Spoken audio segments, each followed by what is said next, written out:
Joined now by Rink-Wide Vancouver's Jeff Paterson, our Canucks reporter, following.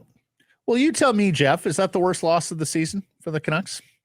I think given the expectations and just where they were heading into the matchup, that it was 1-2 and conference leaders and, Boston and all that baggage that comes along with it.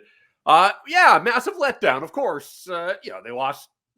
They got shut out in Philadelphia early in the season. They had a bad loss in Denver. They had a bad loss at home against Vegas. I mean, there have been a couple. The fact that you can rattle them off the top of your head is a pleasant change from so many years gone by where you couldn't keep track of all the bad losses. But yeah, I just think given the stakes, coming out of the All-Star break, coming off a win in Carolina, and to completely no-show was the biggest disappointment. We can look at the 4 goals, and there were defensive breakdowns, and the shorthanded goals, all of a sudden, a little tire fire going on for this hockey club. But for me, the Bruins, they lost. They got spanked by Calgary. You knew that they were going to be hungry. So I think Boston did what they were expected to do. The disappointment was that the Vancouver Canucks didn't, and they haven't disappointed very often this season. But where was the response? And I'm not talking about a physical pushback in any way. You give up a shorthanded goal 32 seconds into the game. Not great, but guess what? You got 1 minute and 45 seconds of power play time left. Go down the ice, score, tie it up, and get on with it. They didn't get a shot on goal on the remainder of that power play. In fact, they had 2 power plays in the first period. Bruins scored on both of them. Canucks didn't muster a single shot with the man advantage in the first period in Boston. So, I really didn't like the response after the 1-0 goal. And then at 2-0, okay, now you've sort of invited some trouble, spotting the Bruins 2 on home ice. But you get to the intermission, just step back, take a deep breath. This team can score a lot of goals, so they weren't out of the hockey game. And then just to get punched in the face twice in the first minute of the second period. So no response to the 1-0 goal and absolutely no response to start the second period. And at 4-0, it's game over. And the rest of the time, it's garbage time for the Vancouver Canucks. So just really disappointing that there was no pushback in any way, shape, or form from the Vancouver Canucks. So let me ask you the poll question then. Is there anything that was revealed that concerns you? Anything lasting that you would be concerned about from this game, Jeff? I think it's just the sort of the playoff mettle, and everything that we look at this team through now has to be a playoff lens. They're going to the postseason, and we know that. And, is it a tiny little sample size? Yes. But it's all we've got to work with, that they have played Vegas, Colorado, and Boston, 3 teams engineered to win the Stanley Cup. And they've been outscored 13-3 and haven't won any of those games. And so until they sort of, rise to the challenge, and look, they've had good wins. The win in Carolina was a good win. They beat the Rangers at Madison Square. They've beaten Dallas. They've had good wins. So I'm not sitting here and saying they haven't beaten took both off Florida this year. So it's wrong to say that they haven't beaten good teams, but these are the types of teams that have been there and done that. And, I think the longer the Canucks go with rising to the challenge, other good teams are going to recognize that and continue to kind of lean on the Vancouver Canucks. And so I do need to see proof of concept here that they can win some big boy hockey against some of these championship caliber and pedigree teams. And again, there's no shame in falling behind 1-0. It wasn't ideal to give up a shorthanded goal. It wasn't. There was a bunch of breakdowns, lots of responsibility. But guess what? In the playoffs, pretty good chance at some point you're going to find yourself down in a hockey game. You can't roll over. The game can't be over 32 seconds in, and effectively it was. And, if they thought that was some adversity, game 51 in Boston, what happens when they're down 2-1 in a series in the playoffs? What if they have to go on, and try to win game 4 or 5 on the road in the playoffs? So, these are sort of the things that this group, the core group particularly, that has only been tested in the bubble, they've got another thing coming when they get to the playoffs. It's a completely different environment that they haven't experienced at the NHL level. Guys have played world championships. Guys have played college national championships. These guys have all played big games in their careers. But for the core, Pettersson and Hughes and Besser and Demko, their only playoff experiences in the bubble with nobody in the building. It is going to be a night and day experience. And so, yeah, I think that, again, did I learn anything new? I'm not so sure, but I think I come out of it with some of the same questions that I've had about this group all along. coach used a shotgun rather than a rifle. Did he mean to use the rifle though? Like, hey, were you reading between the lines, or did he legitimately think that half the team wasn't good? I thought that was pretty masterclass on his part in the way that he delivered his message without calling out anybody by name, because he knows what happened here last month when he was asked a direct question about Elias Pettersson, had a cutting remark about him, and then that took on a life of its own, that story. So, the fact that he name-checked Pasternak and Marchand and then just said, like, we need our guys, fill in the blanks. Like, Elias Pettersson plays a season low in ice time, gets benched for part of the second period, and still played more than JT Miller did on the night. So it was a tough night for both Miller and Pettersson, obviously. Brock Besser as quiet as he's been in a long, long time. Again, plenty to go around that entire first unit power play. But I thought, you could see, like Rick Tocchet, when he talked about guys needing to want, they got to want to play in these kinds of games. And they all said the right things before the game. Like, I think they understood the stakes and the significance. And that's why it surprised me. And this team hasn't surprised me for the wrong reasons very often this year, but just the complete lack of, like, the performance just didn't match the expectation. And if you're a player, I think you would kill to be in that kind of game, 1 against 2, the top 2 conference leaders. And it just didn't look the part from the Vancouver Canucks. So I thought Rick Tocchet got his message across. I mean, he mentioned the fact that, hey, Jim Montgomery called out his team and they responded. And essentially that's what I'm doing here. And, we'll see how the Canucks answer in an early start in Detroit on Saturday. And we were saying volume and tone, man, he's got it dialed pretty good, doesn't he? In just terms of not sounding like a lunatic out there. No, but he conveys his passion, and you can get the sense like how frustrated he is, because he knows and he's seen like, when the team has adhered to his systems and his structures and his staples, they've had success, and they had a wild success, like to get to the top of the league. And so I think he was disappointed that they didn't rise to the occasion here. And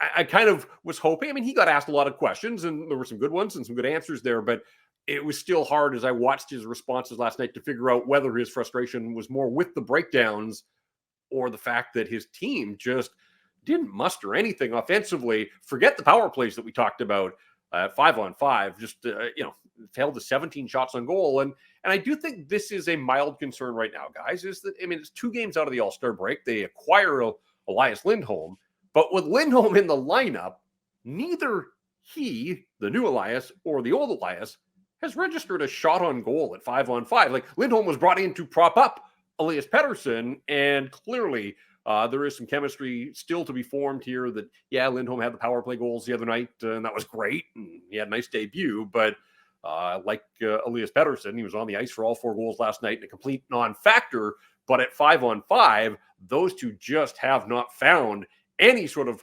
lockstep at this point. And of course, the other guy on the other wing there, Mikheyev, who's now up to 19 games, and I'm kind of tired of talking about him, but the chemistry class is still very much in session with these 3. And I tweeted it out, but I was quite shocked, frankly, to see that 9 games for Elias Pettersson without a 5-on-5 point.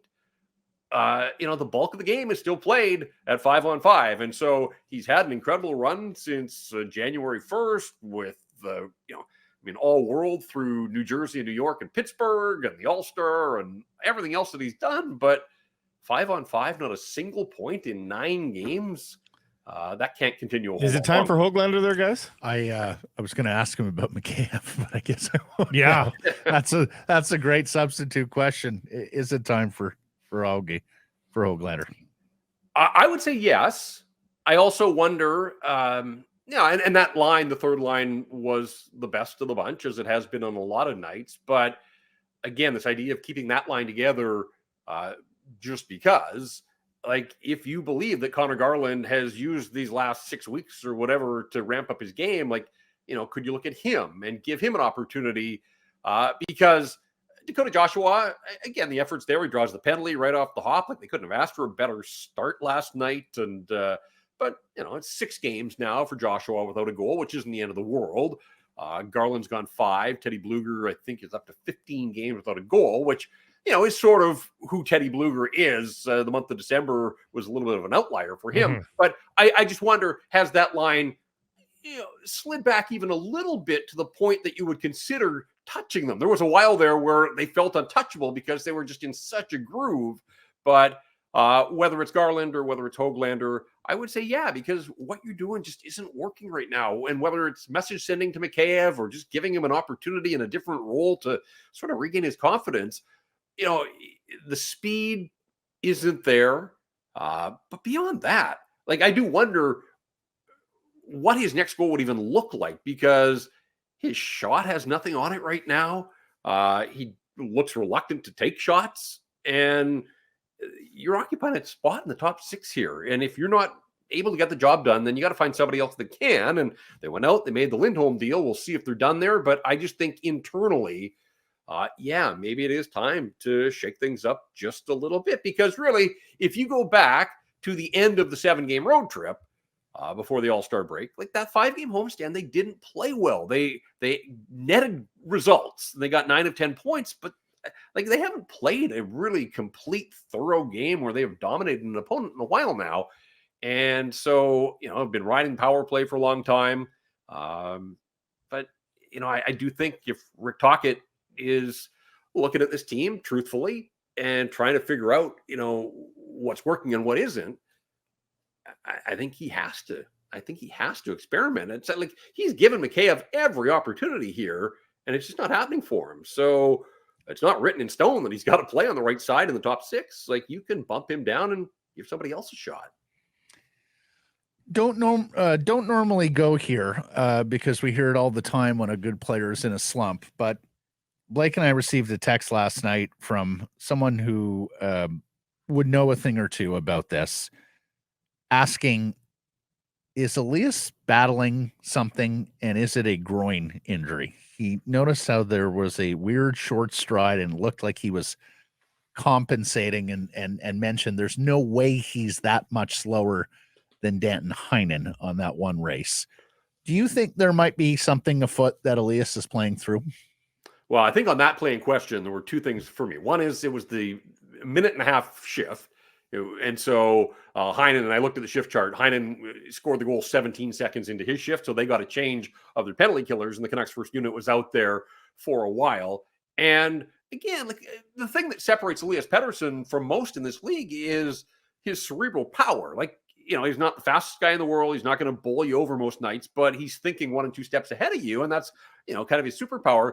I hated the line that he took on Danton Heinen in the neutral zone. Like, if he just puts his head down and races straight back and tries to cut him off closer to his own blue line, I think he can force Heinen to the outside, keep him on his backhand. But he makes a play in the neutral zone, and it's all or nothing, and it turned out to be nothing. And essentially, it's a breakaway at that point for Danton Heinen. So I didn't think it was the smartest play by Elias Pettersson in that moment. People have questioned his groin. I know Patrick Johnson at one point earlier this season in November suggested that, and Pettersson confronted him in the locker room. He did it professionally and politely, but he took issue with the fact that Patrick was speculating that and said, whoever your source is flat out wrong. So, is he protesting too much, or, was he trying to nip the story in the bud there? I don't know. I don't have an answer to you. Everything we do, especially when they're on the road, you're judging on a television monitor. It's anecdotal. He just looked off. He looked off from start to finish last night. Mm-hmm. But a month ago, he rolled through the New York area and looked like the best player in the National Hockey League. Like, it's just been a really weird 6 weeks that you can be one of the stars of the month in the NHL and have your coach call you out a few days later. You go to the All-Star game, and now you go 9 games without an even strength point. So who knows? Like, it does sort of feel like a guy that probably is dealing with an awful lot, and we know that he is. Whatever the case, when he's off, I think part of it is he set the bar so high for himself in this market that when he's off, it's so easy to see, and just optically, it's noticeable, because, like, on the 4th goal, and again, the 4th goal at that point, it really didn't matter in the hockey game, but another terrible read there. He's just kind of puck watching and drifting, and let Zacha get in behind him, and relatively easy goal there. So who knows? I'll give Elias Pettersson the benefit of the doubt. I'll give this hockey club the benefit of the doubt, because for all the incredible statistics about the Vancouver Canucks this season, and it feels like there are more and more on a daily basis, guys, they have not lost back-to-back hockey games since the middle of November. Like, you just stop and think about that, where, like, consecutive losses. They happen all the time to everybody. The Vancouver Canucks have lost back-to-back twice all season, games 3 and 4 in Philly and Tampa, and then again, Calgary and Seattle in the middle of November. So they've earned the benefit of the doubt.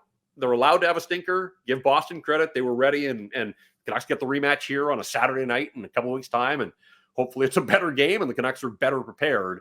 But I do think that I will give the Canucks a little leeway for one bad game here and see how they respond. That said, early starts, Eastern time zone, those haven't always brought out the best in the Vancouver Canucks. And against a good Detroit team. Like, I'll admit, I have kind of been sleeping on the Red Wings, but the Detroit Red Wings are not a bad hockey club at all. So that's not going to be an easy bounce Caps back aren't game. going away either. It's tough. I'm just laughing because nobody, and I mean nobody, can carve them for 14 minutes so expertly as Jeff did and then say, I'll give them a little leeway.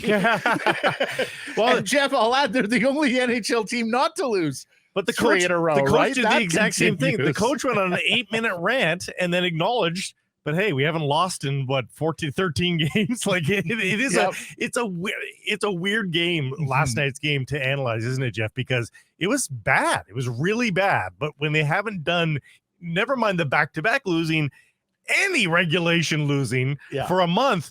Man, it's so hard to be too up in arms all at the same time, but it was that bad as well that you do want to have some comment on it, right? It's weird. Wow, and it was Boston. Yeah, right? Like, sad. It was sort of said, people were like, I'd lose every game if you could just beat the Leafs twice a year. I think the same thing sort of happens with Boston. Yes. And then 4-0, of course. Just like, why did it have to be 4-0? We've been down that road with the Bruins and shorthanded goals. I couldn't get on social media at the time, guys. How many tweets were about Corey Schneider starting in that game midway through that game? Was that plentiful? Because I wanted to. I just couldn't get to my Okay, phone. Point me forward, Jeff. What do you think they're up against here with this back-to-back? Morning starts for us in Detroit and Washington. Yeah, well, and doing a little bit of preparation for this one. Like, did you guys like the Red Wings are the highest scoring team in the Eastern Conference? They're 4th in the National Hockey League in goals per game. Like, DeBrincat, I get that, and there are others. Dylan Larkin's having a decent season, but they've got like 11 guys in double-digit goals, so they spread their offense around. They've actually, then they haven't played since before the All-Star break, so we'll see if that impacts, their finding their game. They've been practicing for a couple of days, but there won't be a morning skate, so a little unnatural in that sense to get your first game action in a while and just jump right into it. But I mean, back-to-backs here. It'll be, by the time they get to Washington on Sunday, that'll be 4 games and 6 out of the break. And again, I don't start to finish. I haven't liked the Canucks game for a little while now. So certainly room for improvement from their top end guys. And then you hope that the depth guys fall in behind. And I would imagine that Casey DeSmith gets the starting goal in Detroit, and then you go back to Demko in Washington on Saturday. So there will be challenges, both of these games, but they can't worry about Washington right now. It's more about trying to figure out a way. And I'm kind of curious to see, going back into Detroit, Philip Hronek goes back for the first time. Pius Suter was there. So it's a return to him for him. And I mean, the Canucks are littered with guys that have strong connections. Quinn, obviously, U of M, Phil DiGiuseppe, a Michigan guy as well, but he won't be playing. But Ian Cole was born in Ann Arbor. Dakota Joshua is from Dearborn, suburb of Detroit. So lots of guys with strong connections there to Detroit. Whatever the motivation, all I know is that they all have to dig down and be a whole lot better than they were on Thursday night. And maybe don't go down 2 goals early. That has been a recent pattern as well. Detroit with 10 double-digit scorers, the same as the Vancouver Canucks, including Surrey's Michael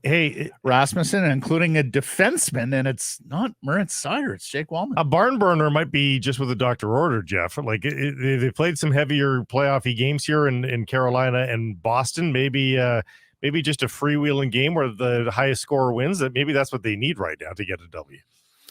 I mean, hey, whatever it takes right now just to try to find a little bit more of a groove, a little bit more of of getting guys into sync, and especially Lindholm and Paterson. Like, that's now what I'm watching pretty closely here is, again, it's their 3rd game. I don't think anybody's hammering the panic button. You shouldn't even be looking for the panic button, but I do want to see some signs of these 2 guys sorting it out, figuring it out, and getting into some sort of rhythm that is going to result in shifts in the offensive zone, shot generation. I mean, 2 games throughout of the All-Star break, guys, held to 19 and 17 shots as a team. And in fact, over the last 5 periods, they had a good first period in Carolina. I think they had 12 shots against the Hurricanes out of the break. And in 5 periods since then, 24 shots on goal. So, you gotta find a way to get the shots up a little bit. And again, too much passing around on the power play. And ultimately, teams are pressuring them now. I do think some teams are starting to, maybe pick off what other teams are doing in terms of pressuring the Canucks out high at the blue line, forcing them into some of those turnovers that are leading to opportunities. And I don't think you're going to give up shorthanded goals nightly. It is a bad run right now. I think that can be corrected, but I also think that teams are recognizing what's working for some of these teams that are scoring and countering against the Vancouver Canucks. So hockey's about adjustments. Playoff hockey certainly is all about adjustments. So let's see what Rick Tocchet and Adam Foote and that coaching staff do to make the necessary adjustments here. Do you go to 2 defensemen at some point just to settle things down? Or do you look at the broader picture and say, this is a power play that is lights out good when it's on, and this is just a little bit of a blip that requires some attention more than anything else? Rink wide all weekend with Jeff against the Red Wings and against the Capitals. Look forward to it. Jeff, thanks for this. We'll catch on Monday. Yeah, I'm sure we'll have lots to talk about when we do this again on Monday. Hey, everybody. If you're enjoying what you're seeing here, then follow along with Sekeres and Price on YouTube. I promise more content coming. The kids call it subscribe on YouTube. Well, how about liking it? Do that as well. Smash it right now.